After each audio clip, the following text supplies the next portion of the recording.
برسوں سے حسرت لیے ہوئے آئے ہو، پھر وہ دعا کرنا۔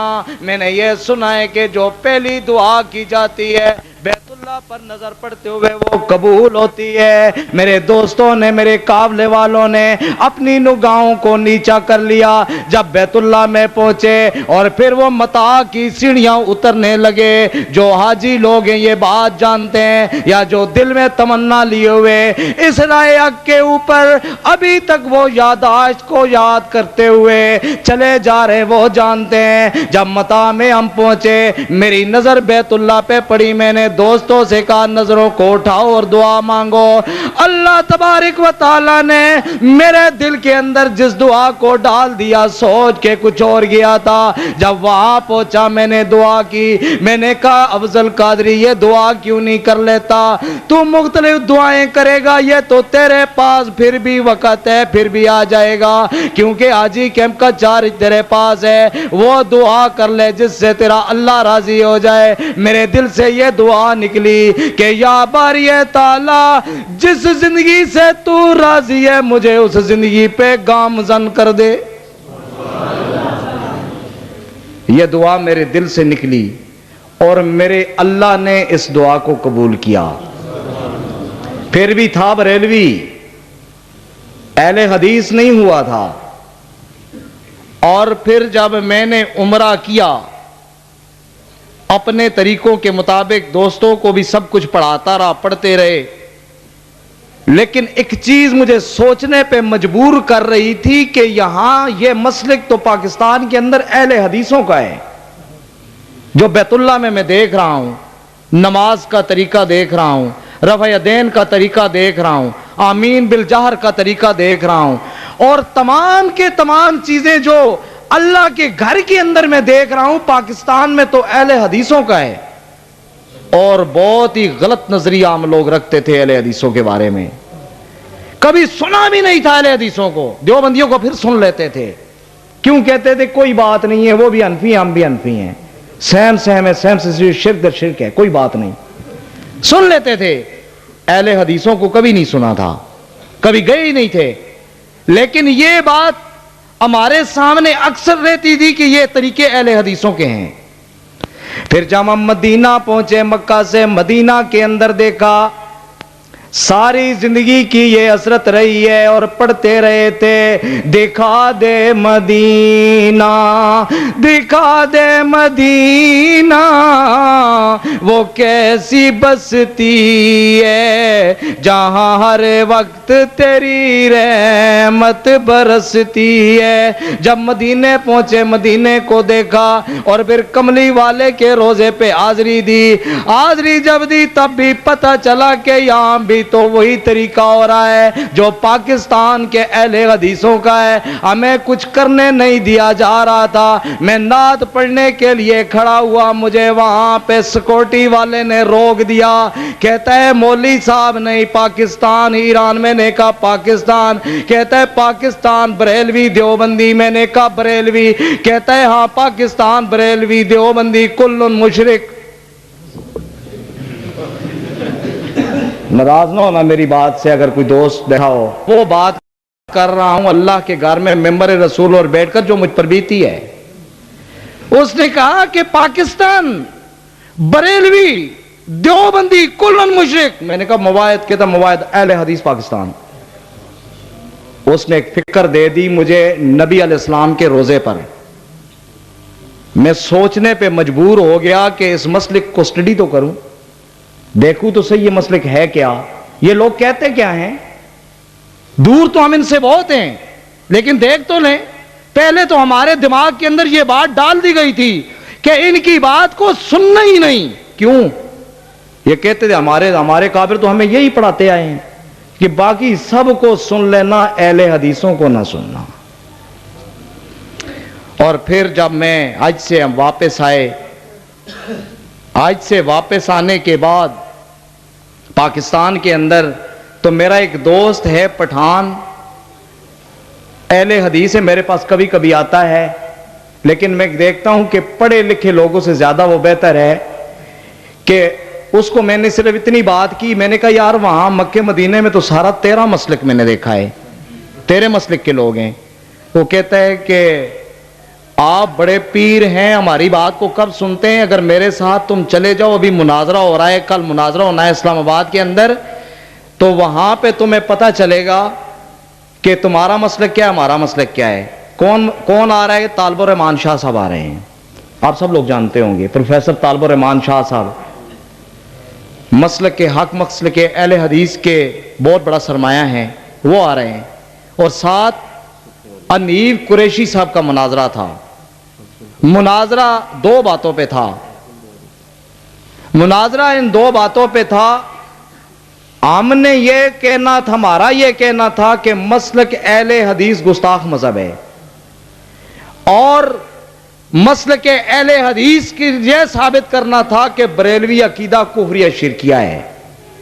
میں نے اپنے دوست سے کہا کہ مجھے بھی اس میں ڈال لو۔ کہتا ہے کہ یار ہمارے پاس جگہ کم ہے، بندے زیادہ ہیں، آپ اہل حدیثوں کے ساتھ آ جائیں، ہمیں آپ کی وہاں سے ضرورت پڑے گی۔ میں نے کہا کیا؟ کہتا ہے ان کو یہ باور ہی نہ کرانا کہ میں قادری ہوں، ان کے ساتھ چلے آنا اور مناظرے کے بعد اٹھ کر کے اعلان کرنا کہ میں بریلوی ہوتا ہوں۔ میں نے یہ چال کیوں؟ مقابلے میں جو ہمارا آ رہا ہے وہ علم کا سمندر ہے۔ یہ بریلوی مانتے تھے کہ علم سمندر ہے، کہیں ایسا نہ ہو ہم ہار جائیں۔ اور پھر رات 9 بجے مناظرہ شروع، صبح کے 5:30 بجے تک پوری رات مناظرہ، 7 سیڑھی رہے۔ اس میں جو بات سامنے تھی، اس کے اندر جو پہلو سب سے پہلے سامنے آیا، علماء اہل حدیث نے یہ بات کی کہ جی آپ کی فلاں فلاں کتاب کے اندر یہ عبارات موجود ہیں جو کفریہ شرکیاں ہیں،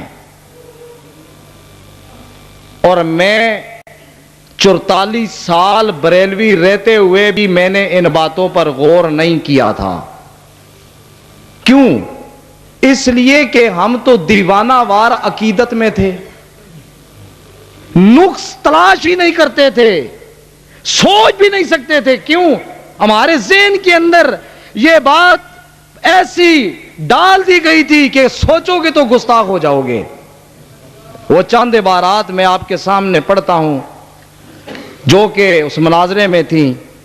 پروفیسر طالب الرحمان شاہ صاحب نے کہا کہ لکھا ہے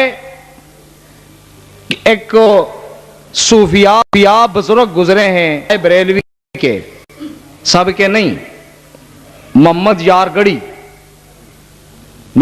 گڑی، اور وہ اپنی کتاب کے اندر دیوان محمدی کے اندر یہ لکھتے ہیں، گر محمد نے محمد کو خدا مان لیا پھر تو سمجھو کہ مسلمان ہیں، دغاباز نہیں۔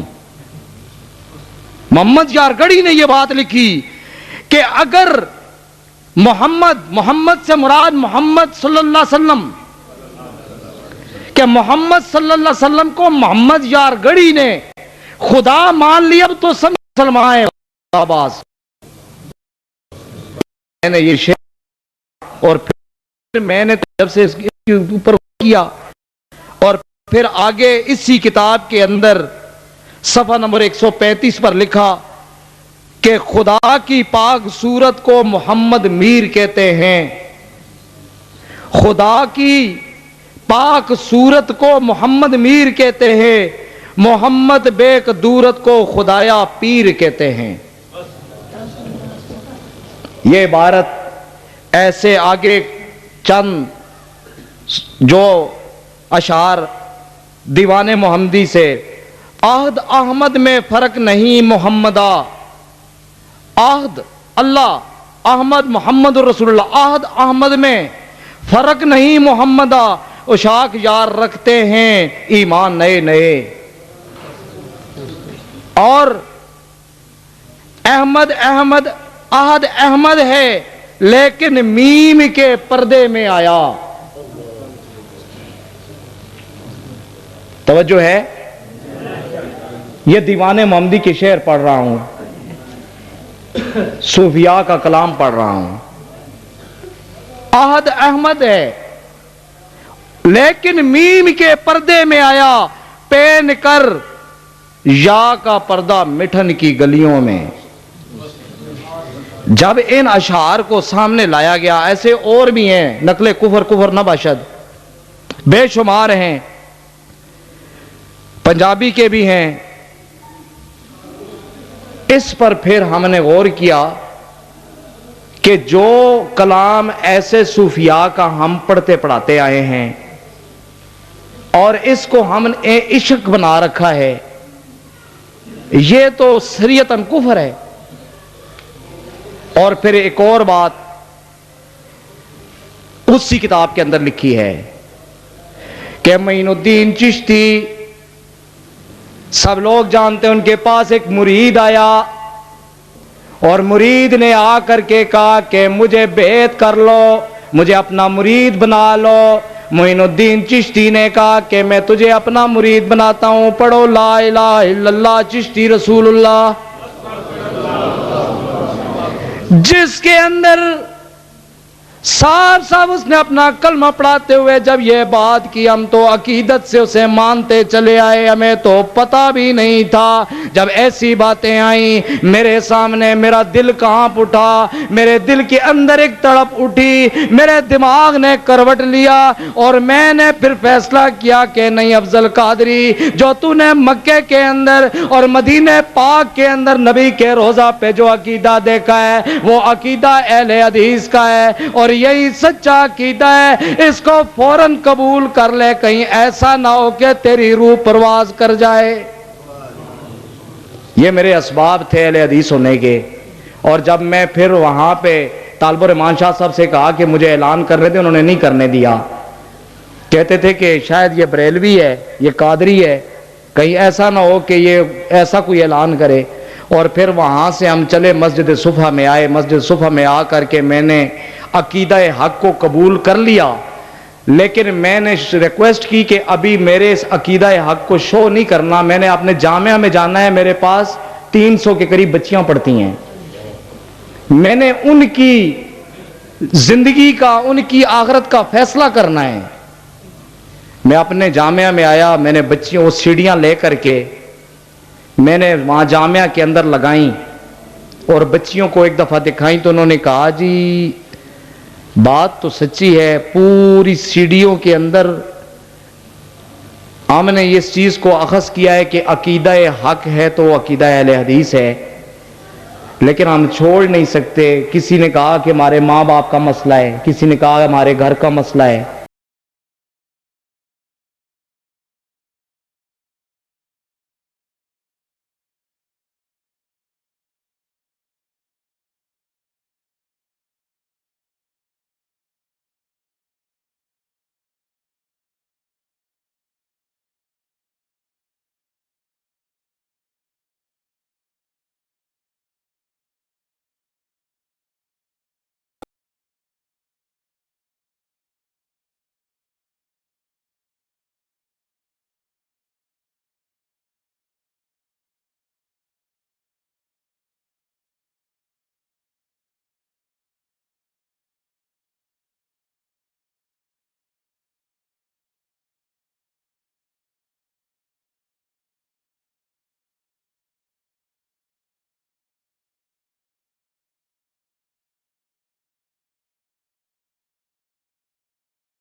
اندر بھی مجھے بیٹھے ہوئے لمبی داڑھیوں والے نظر آتے ہیں. کیوں